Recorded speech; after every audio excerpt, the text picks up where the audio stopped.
maxkamadda gobolka Banaadir ayaa waaran soo qabashaha u jartay madaxweynaha dowlad goboleedka Jubbaland Axmed Maxamed Islaam Axmed Madoobe ina Yusra oo Cabdi Haruun warqadda amarka soo qabashada ama soo xiritaanka oo ku saxiixan yahay Saalax Cali Maxamuud gudoomiyaha maxkamadda gobolka Banaadir ayaa lagu amray taliyaha booliiska Soomaaliya General Asad Cismaan Cabdullaahi Diyaano inuu soo xiro eedeysana Axmed Maxamed Islaam Axmed Madoobe sida maxkamaddu ay tiri sida ka muuqata warqadda waxa ay maxkamaddu Axmed ku eedeysay qodobada 184 186 217 ee xeerka ciqaabta Soomaaliyeed oo ah inuu ku kacay faldambiyadyo liddi ku ah wadajirka iyo midnimada qaranka Soomaaliyeed khiyaano qaran iyo faldambiyad lid ku ah xog la wadaago dal shisheeye ujeeddo dagaal lid ku ah qaranka Soomaaliyeed sidoo kalena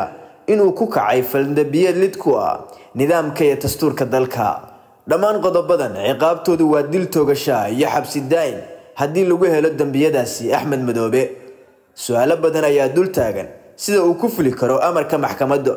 taliyaha booliiska Soomaaliya Asad Cismaan Cabdullaahi oo bilo yar oo kooban kaliya jooga xilkan waa cid la siiyay amarka lagu soo qabanayo madaxweynaha Jubbaland Axmed Islaam Axmed Madoobe waxa uu maraya taliya Asad Diyaano tijaabadiisii koowaad Shucayb Daan Maxamed wararka warbaahinta Sahal Cable Boosas